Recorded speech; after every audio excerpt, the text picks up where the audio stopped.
Hello everyone, this is Grace. It is February the 7th, 2021, and today we're going to be taking a look at what is the Mark of Cain. We're going to start from the very beginning of Genesis chapter 4 in order to establish the context. Genesis 4 verse 1. And Adam knew his wife, and she conceived and bare Cain, and said, I have gotten a man from the Lord. And she again bare his brother Abel, and Abel was the keeper of sheep, but Cain was the tiller of the ground. And in process of time it came to pass that Cain brought of the fruit of the ground an offering unto the Lord. And Abel he also brought of the firstlings of his flock, and of the fat thereof, and the Lord had respect unto Abel and to his offering, but unto Cain and to his offering he had not respect. And Cain was very wroth, and his countenance fell. So let's just look at what's going on here. We know Cain was a tiller of the ground. And so Cain, we know from Sister White, he didn't just bring a regular offering from his crop. He picked the very best, the very finest of the fruit, and he gave that as an offering to God, which wasn't necessarily wrong, but it wasn't what God asked him to do. So it wasn't right either. Cain just felt like he knew better, and he was so proud of his fruit, and he wanted to share it with God that he just disregarded what God had said, and he did what he wanted to do. It seemed right in his eyes, but it was not right. But it was the very best. It was the very best. He was very proud of it. But it was not what God asked him to do. So God could not have respect unto his offering. And Cain was very wroth, and his countenance fell. And the Lord said unto Cain, Why art thou wroth, and why is thy countenance fallen? If thou doest well, shalt thou not be accepted? And that's the truth. If you do well, you're accepted. And if thou doest not well, sin lieth at the door. What Cain did was not a sin. It wasn't the offering that the Lord had told him to bring, so it couldn't be accepted, but it wasn't a sin. However, let's read on. Let's read this again. If thou doest well, shalt thou not be accepted, and if thou doest not well, sin lieth at the door, and unto thee shall be his desire, and thou shalt rule over him. Sin is waiting to conquer him, but we're supposed to rule over sin. We're supposed to rule over sin, but because he did not do the right thing, his countenance fell, and it's going. When he doesn't do the right thing, it leads to sin, is what he's saying. Sin desires him. And we're supposed to rule over sin. And Cain talked with Abel, his brother, and it came to pass, when they were in the field, that Cain rose up against Abel, his brother, and slew him. You know, I just noticed that when they were in the field part, I didn't even think that might have, that's kind of redundant information. It probably means something, but we won't go into that now. And Cain talked with Abel, his brother, and it came to pass when they were in the field, that Cain rose up against Abel, his brother, and slew him. So why did Cain kill Abel? He killed him because he was good. Plain and simple. Cain was not good. And he did not, look, the Lord, God himself does not make a choice for the wicked. He says, if you want to do wrong, do wrong. Christians do not go out there and try to force people to be Christians. That's not what Christians do. Now, you have a history that has told us that Christians are torturing people and forcing them to do stuff. That's not Christian behavior. Jesus did not chuck rocks at anybody that turned away from him. He wept when the rich man walked away. It broke his heart, but he didn't go and tackle him and say, no, you come and you following me. I love you. That's not the way it works. People have a choice. Now, if they choose not to follow God, of course, everything goes through God. God isn't going to sit around and watch his people be tortured. Just because that's what you want to do. No, you have to, you forfeit your life because of that. You either follow God and do the right thing, or you forfeit your life. at the end of this whole thing here. Anyway, continuing on. But yeah, he slew Cain. Cain slew Abel, his brother, because he was good. Because he was good. And the Lord said unto Cain, where is Abel thy brother? And he said, I know not. Am I my brother's keeper? The Lord was testing him here. He knew. And he said, what hast thou done? The voice of thy brother's blood crieth unto me from the ground. And we see that when someone's murdered. That we see that the Bible symbolically says that the blood crieth out. And now art thou cursed from the earth, which has opened her mouth to receive thy brother's blood from thy hand. When thou tillest the ground, it shall not henceforth yield unto thee her strength. A fugitive and a vagabond shalt thou be in the earth. And Cain said unto the Lord, my punishment is greater than I can bear. Behold, thou hast driven me out this day from the face of the earth, and from thy face shall I be hid. And I shall be a fugitive and a vagabond in the earth. And it shall come to pass that every one that findeth me shall slay me. And the Lord said unto him, therefore, whosoever slayeth Cain, vengeance shall be taken on him sevenfold. And the Lord set a mark upon Cain, lest any finding him should kill him. Now let's think about what this sevenfold is here. If you take a sheet of paper and you fold it once, there's two. Symbolically, there's two pieces of paper. You have two halves. So then, if you fold it a second time, you now have four. A third time will leave you with 8 halves, then 16 halves, then 32, then 64, and then 128. So, if a man slayed Cain, 128 people had to die. Vengeance will be taken on that man 128 times. Let's go on. And Cain went out from the presence of the Lord and dwelt in the land of Nod on the east of Eden. And Cain knew his wife, and she conceived and bare Enoch. And he builded a city and called the name of the city after the name of his son Enoch. And unto Enoch was born Irad, and Irad begat Mehujael, and Mehujael begat Methuselah, and Methuselah begat Lamech. And Lamech took unto him 2 wives. The name of one was Adah, and the name of the other Zillah. And Adah bare Jabal. He was the father of such as dwelt in tents, and such as have cattle. And his brother's name was Jubal. He was the father of all such as handle the harp and organ. And Zillah, she also bare Tubal Cain, an instructor of every artificer in brass and iron. And the sisters of Tubal Cain was Nama. Incidentally, it's off the subject, but this I know is in contradiction to that book that they say is a book, but it's not a book. Hold on, where does it say? Bear cattle, harp and organ. Here, artificer of brass and iron. See, the Bible says that Zillah was the instructor and artificer in brass and iron. And then if you take a look at that fictitious book,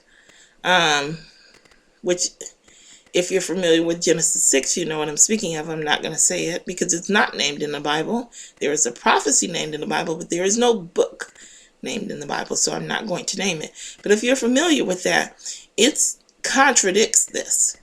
It says that some angel taught the people the skills in iron and brass or something like that. But the whole thing, just talk about that for just a moment.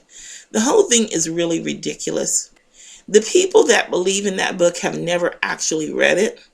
Those that dispute that book actually read the book. The book contradicts the Bible completely. Throughout the entire book, it contradicts the Bible. And then it also contradicts itself. At the beginning, it says that the angel is the cause of all sin. Then in the middle, it says that man is the cause of all sin. Then at the end, it names off a completely different angel, saying that that angel is the cause of all sin. And to make sure that you have to be pretty much insane to believe such a thing. The giants that they say that are in that book are over 400 feet tall. A woman, a 5-foot woman, is supposed to give birth to a 400. Go look at some skyscrapers. There are skyscrapers that are not that big. But anyway, let's get back on the subject. For 400 foot, a woman, a 5-foot woman, giving birth to a 400-foot man, bigger than most skyscrapers. It's a fable. The things that we believe, I just can't believe it. Let's continue on. In Zillah, she also bare Tubal-Cain, an instructor of every artificer in brass and iron, and the sister of Tubal-Cain was Naamah. And Lamech said unto his wives, Adah and Zillah, hear my voice, ye wives of Lamech.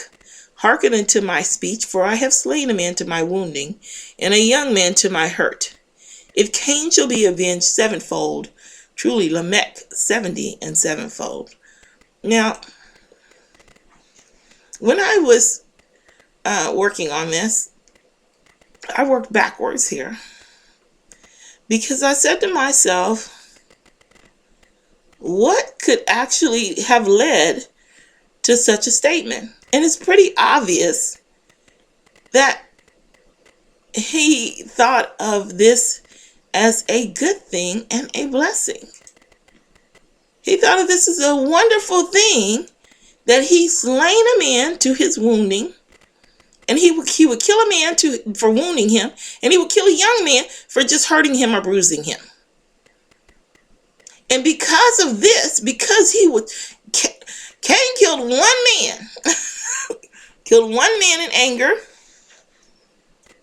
and was avenged sevenfold. Now here he is generations later, and he says, because I'm way more vicious than him, I'm not only going to be avenged sevenfold, but 70 and sevenfold. I'm going to be rewarded even greater. Do you see how the whole thing has been turned around? Up at the top here, a curse was put upon Cain. And because he was going to be a vagabond and a fugitive, he feared for his life. And so in order to help him, he gave him a blessing that anybody that tried to kill him, that anybody that would try to kill him, anybody that would kill him would be avenged sevenfold. He would be avenged. That was the blessing part. Let's just talk for a minute here. Do you guys remember King Hezekiah? In the Bible, King Hezekiah, it's in Isaiah, it's in 2 Kings, I think he's in. And he's in Isaiah, the book of Isaiah, twice. So, in the Bible, King Hezekiah was on his deathbed. He was about to die. He was one of the good kings. And before he died, he looked toward the wall and he said a little prayer, asking the Lord to remember him and how he had tried to do good and to keep his word throughout his life. And the Lord heard his prayer. And the Lord sent his prophet to Hezekiah. And he said, I've added 15 years to your life. You're going to live. Hezekiah jumped out of the bed and praised and worshiped God and went and started burning offerings, this, that, and the other. What do you think would have happened if Hezekiah would have said, look, I've got a promise for God. I'm going to live 15 years. What if he had went to the highest mountain and just threw himself off of a cliff? Do you think he would have died? I submit to you that he most certainly would not have died. He might have been eaten through a straw for the rest of his life, but he would have lived those 15 years. And Cain believed he wouldn't have died either. Cain took the Lord for his word. And because he knew that he would be avenged sevenfold. Look, if any man killed Cain, do you even know the names of 128 people around you? You're gonna die. Your family's gonna die. All your kids, all your friends, anybody that loves you, all of those people are gonna die, and a couple of unborn kids, they're gonna die too. You're just gonna be wiped out. Well, remember when Jesus said, "Thou shalt not tempt the Lord thy God." Oh man, I should not be laughing. Cain would look. This is this is what he did. Cain tormented everyone. He would go, if he wanted something, he would take it, and you couldn't do anything about it. You couldn't do anything about it. What are you gonna do? If you try to fight him, he can kill you, but you can't kill him. He can slay you, but you can't slay him. He tormented people. He tormented the world. He was world renowned as that man. He was so bad that generations later, let's see, he bore Enoch. Enoch bore Aaron. That's 2. That's 3, 4, 5 generations later. And his great grandson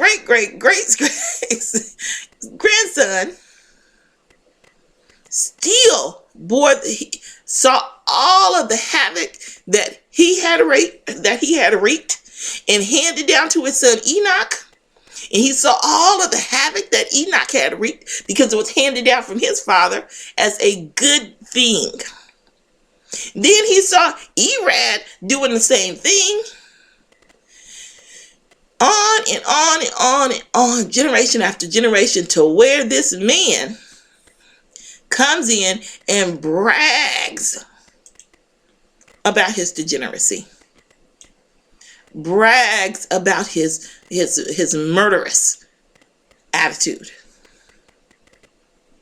I have slain a man, I killed him because he wounded me, and a young man hurt me. The man might have bumped into him. It might have been a young kid that bumped into him and he just killed him. And he is so degenerate that he thinks that because he saw the malicious hate and wrath that came, maybe not even hate, the malicious wrath that came from Cain, that he thinks that he's going to be avenged 70 and 7-fold. He completely turned around the blessing of God. So that, and I've got the generations highlighted. Let's count them together. Let's see. Adam begat Seth. So this is the first generation because we won't count Adam because Seth came after Cain. So 1 generation, 2 generations, 3 generations, 4, 5, 6 generations, 7, 8, 9 generations of vicious and malicious behavior led us to the point where the entire world had to be destroyed, and one man left to save the world. Even the animals had to be destroyed. Why? Because Cain was the first giant. His mark was his wrath. His mark was his violent attitude. And just as these giants, who were not different in any size, they weren't super big, they weren't anything, they were just vicious men.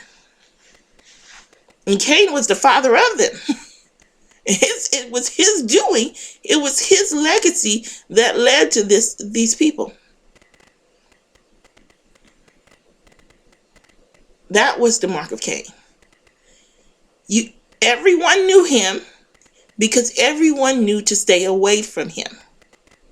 Everyone saw him, and when they saw him, they would point him out to their children and turn around and walk in the other direction.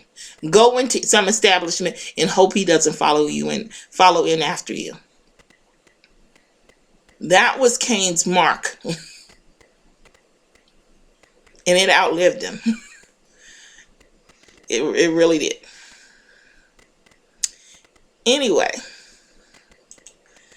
let me see. Was there anything else I want to add? Hold on a second. I can't think of anything else that I wanted to say. But, yeah, that was his mark. And you can tell by these verses right here, because that's what led up to him saying this. Had there been a physical mark, then he would not have been able to say this. The mark was the violence. And that's the mark that this young man was trying to carry down and even enhance for himself. His reputation for violence. His reputation for violence was going to get him not just 70, not just sevenfold, but 70 at sevenfold. 70 sevenfold, yes.